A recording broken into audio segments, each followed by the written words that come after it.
What's up, guys? Welcome to Daily Dose of Reddit. This is your host, Zach, and today's subreddit is r/NuclearRevenge. Alright, first story up's called, Shot Up House is the Price for Screwing with Retirement. Sorry for the throwaway, but this situation is still within the statute of limitations and goes across state lines in the USA. Names have been changed to protect the parties that need protection and to conform with the rules of Reddit. Cast of characters: Jim, owner of the property; Betty, his wife; Kirsten, who's the daughter of Jim and also me; Tilda, Betty's sister; Larry, Tilda's husband; Sunny, daughter of Tilda and Larry; Larry Jr., Larry and Tilda's son; Mike, Larry and Tilda's son. Thank you for the family tree. Backstory: many years ago, in rural Appalachia and coal country lived a cluster of families on a holler. Jim and Betty owned a mobile home and had their daughter, Kirsten, with them. This mobile home was 2 bedrooms and 1 bathroom, but it was sufficient enough for shelter. During the mid-1980s, a recession hit Appalachia hard, and Jim found work in another part of the country. In moving, he approached Larry and Tilda to look after the mobile home and collect rent from anyone that wanted to lease the mobile home. A rent amount was agreed to and would be adjusted for inflation and the cost of living for the area. The money was to be deposited into a savings account, except for the money needed for necessary repairs and receipts kept. Jim and Betty trusted their siblings with this and moved, trusting that this money would be part of their retirement fund. I was privy to these conversations, but did not pay that much attention to them at the time. Shortly after leaving Appalachia, a renter was found, and Jim and Betty were glad to know that something was coming about from the land in their home area. Then Mike moved into the mobile home, and Jim stipulated that the rental agreement did not change, even with his nephew renting the mobile home. After Mike moved out, Sunny moved in and stayed for several years. Betty asked Tilda several times about the rent, knowing Sunny was very unreliable with rent in the past and was assured that between Section 8 and food stamps that the rent was being paid on time, and there were no issues. A few repairs had been done, but the receipts were stored in the safe deposit box where the savings account was. Fast forward a few more years, Sunny finally moves out, and there are a few more renters. And then, the taxes are not getting paid. The mobile home will not pass for Section 8 any longer. As we, Jim, Betty, and I, have been told repairs had been made over the years, we find this odd and inquire again to Tilda, who states this was all a misunderstanding. Once again, Betty trusts her sister and is relieved when we get the tax receipt in the mail. This is very important later. Another few years pass and Tilda dies. Jim and Betty attend the funeral, and Betty makes a gesture to assist with some of the expenses. Larry agrees, and Betty requests access to the savings account that should have at least tens of thousands of dollars by this point, not including interest, to only find out it has never existed. All of the paperwork has been fraudulent and/or forged. Remember that tax receipt? Another forgery. Betty refused to fight. She had just lost her sister. Still, Jim is livid, as am I. Sunny was always abusive to me, and to find out she had been living off of my parents for free while receiving Section 8 for rent and getting food stamps sent me over the edge, on top of the missing retirement funds. Cue revenge. So, knowing everything was fraudulent from the beginning, Jim and I attempted legal means first to get revenge on this thief. We were met with walls of red tape, and with states separating us, it was an uphill battle with a slim chance of winning. Plus, the attorney fees would drain any winnings, and then more. First, I put my piece into action against Sunny. I filed claims of fraud against the Section 8 anonymously and SNAP benefits, given that there was absolutely no proof of rent being paid to the homeowner or the custodian. Larry was stupid enough not to write out a fraudulent receipt for when his daughter lived there. Next, I filed against Larry for tax evasion and Social Security fraud. Since Sunny was claiming to be paying him the rent via Section 8, this was income. Since he was not claiming this income on his tax forms, he was double dipping into the Social Security system and avoiding paying taxes. I did the same for the time Mike was paying rent, although he did not claim government benefits. He just paid rent. The next stage was to notify their local church about the shady dealings with family. Their faith is big on lay ministers and credibility. I told anyone and everyone I could from the church directory about what had happened. I even showed the fake tax receipt. The last bit was the most nefarious. After ensuring that Larry was visiting Sonny and the house he owned was empty, a rented car was used, and while Betty drove, Jim used a .22 to shoot holes in the roof, the AC compressor, the garage doors, and anything that was laying in the yard and not immediately noticeable. We wanted the burn to last, so no windows were shot out or anything evident from the start showed. Aftermath. Sonny is now being investigated for multiple charges of fraud. Her side business has been closed due to the sweeping allegations that money will not be allocated as intended. Her applications for small business loans and Brovid funds have been denied. Criminal charges are being whispered, but I do not think anything will come about with that portion. Larry has been found guilty of overpayment by the Social Security Administration and no longer receives benefits. He now lives with Sonny and no longer has his truck,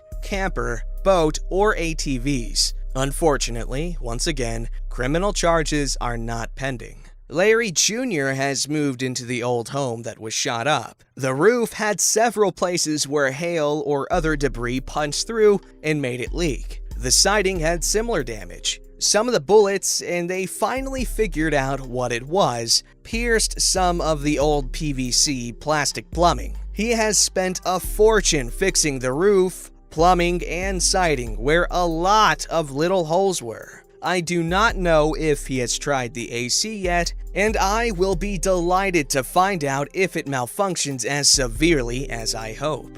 Yo, I would be unimaginably pissed off if I found out that where I should have tens of thousands of dollars stashed up, if I go there and find out that there's nothing for me, that would just crush my soul. It's like thousands of times worse than like going to work on payday and finding out that you don't get a check this freaking time because we didn't get enough money. That's what working with family's like. And that's literally what happened. They worked with family. That's what you get.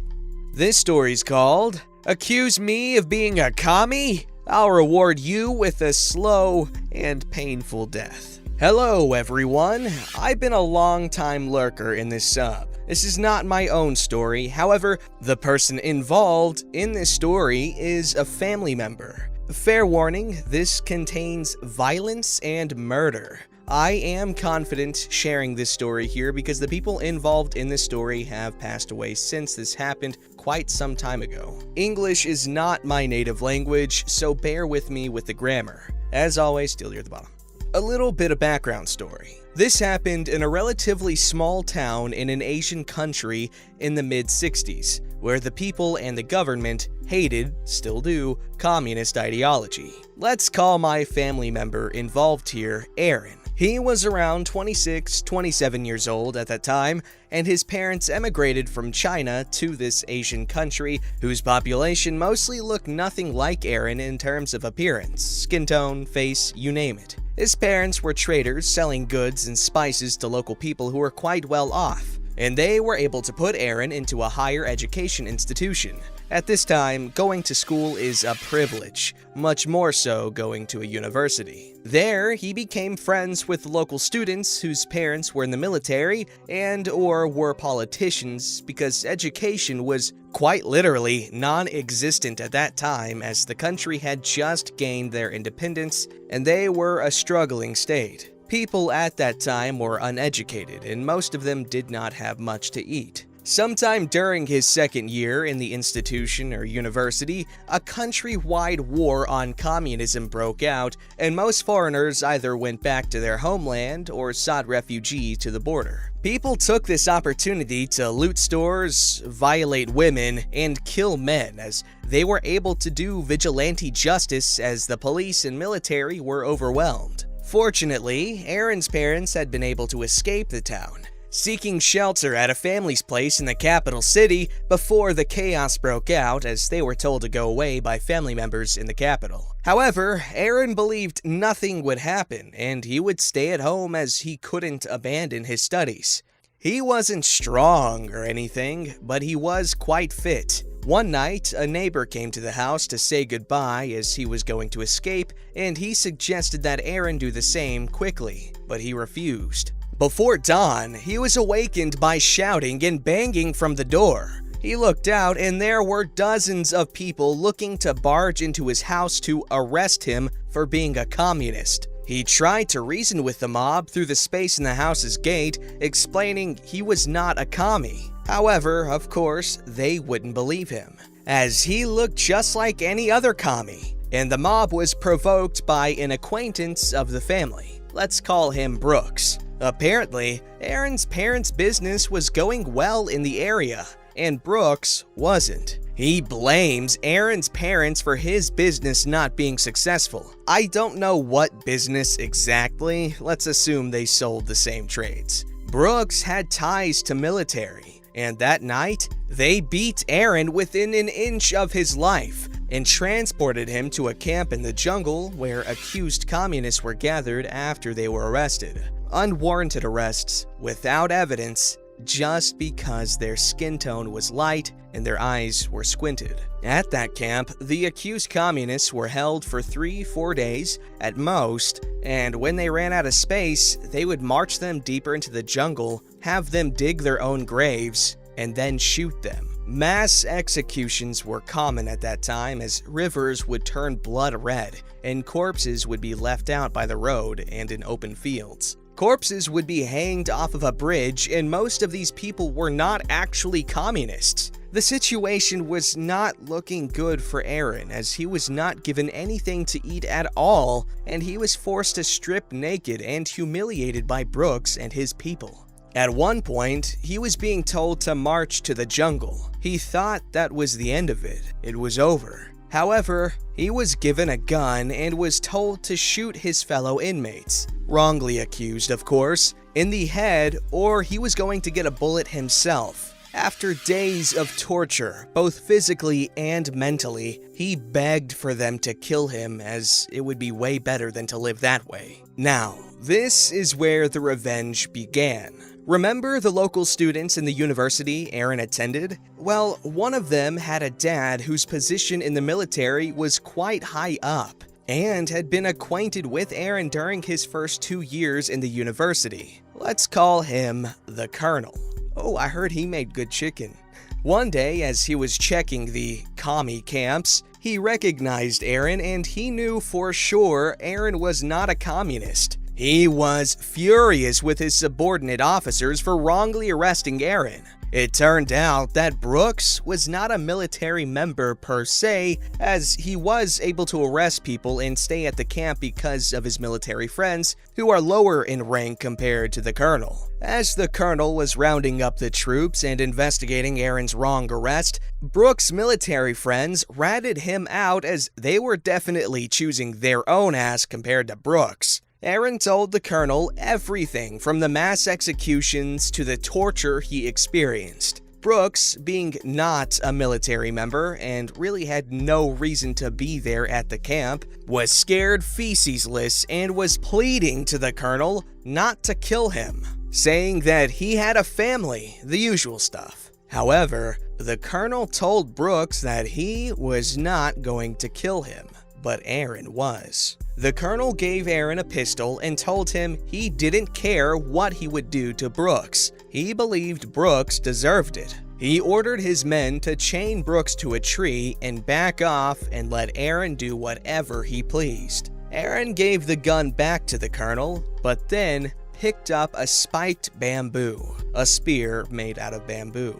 This is a traditional makeshift weapon used for decades in this country in the World War II to fight off enemies. He then proceeded to impale Brooks with it in the gut, However, he wasn't powerful enough to impale Brooks through and through, as he had no energy from being starved to death, so he had to stab his gut several times before the spear went through. He then went ape-dookie crazy, stabbing Brooks as his gut spilt out, blood everywhere, literally hollowing the body out. He recounted to another family member the sound of the spear going in and out someone's guts was very similar to slowly stirring a bowl of thick soup. Against what we usually see in Hollywood films, it took quite some time for Brooks to die, as he was screaming in pain. The combination of Aaron not being powerful enough and the spear being not that sharp resulted in a relatively slow and painful death. Later, Aaron recovered and was held for another 2.5 years before everything calmed down, and he was able to rejoin his parents in the capital city. During his detainment, he was not harmed or charged with anything, but he was just not able to leave yet. This was mainly political and for his own safety as well. He never went back to that small town and settled in the capital city for some time, and then emigrated to Australia to put his dark past away. He was in his 70s when he died of natural causes. Maybe this is not the most relatable story here, compared to some of the more recent and more relatable revenge stories here, but my country in the 60s was quite savage, and I had no reason to doubt this story. I will be answering questions to clarify any point in the story, but other than that, I couldn't be sure what to answer as I'm not comfortable digging an old wound within the family. I hope you guys can respect this. I believe it is quite easy for you guys to guess which country this happened in based on the details in the story. My theory was Indonesia, and I wanted to double check, so I went to the comments, and other people agree that it's probably Indonesia, and OP has not denied it, nor confirmed it, but he has denied other guesses. But anyway, regarding the actual story, holy freaking crap. Interesting fact here, back in the 1950s, there was a very similar situation going on in the United States. I believe it was called McCarthyism, and it was basically just like a witch hunt for communists within the United States government, and it was crazy because it was very similar to this in that you could have absolutely nothing to back up your claims, but that person's gonna be in trouble. Also sounds like something else, like the Salem witch trials, which is where the term witch hunt comes from, I believe, unless it came from before that. But back then, instead of communism, it was witchcraft. But they're both just as dangerous, don't get it twisted, man. Alright, given that that last story was pretty dark, I decided to end today on a wholesome little story that I think you'll enjoy. Okay, and it's called Oreo Delivery. My friends and I are generally cheapskates, as we were broke as all hell all the time. But one time in 10th grade, I went to school in a bad mood. Not cranky or anything, just quieter and more spaced out than usual. Being the resident airhead in the group, it didn't make much of a difference than how I actually act, so I thought they wouldn't notice. However, at lunch break, when I told them I was craving for chocolates out of the blue, they all bought one for me. Well, all except my friend France, not her real name, because she didn't have enough cash. I told her it was fine, and I appreciate the thought anyway. It definitely improved my mood. But at home, hours later, I hear a knock on my door, and it was France with a pack of double-stuffed Oreos. This woman drove all the way to our house to give me a pack of Oreos. I told her she didn't have to, that her cheering me up at school was more than enough. But she told me she knows and just wanted to give it. I thanked her and we hung out for a bit before she drove home. I'm happy for the free food, but more than that, I feel happy that they noticed such a subtle thing and cared enough to try to cheer me up. I love my friends so much. It absolutely blows my mind and makes me incredibly happy that this type of stuff exists. There are people out there that are so nice and caring that if you become friends with them, they will actually care about you. And that's great, incredibly wholesome, and makes me happy. I hope you guys enjoyed the wholesomeness, I hope you guys enjoyed today's video, and I hope you subscribe to Daily Dose of Memes in the description down below. Yeah! Don't forget to like, subscribe, and hit that bell to never miss an episode.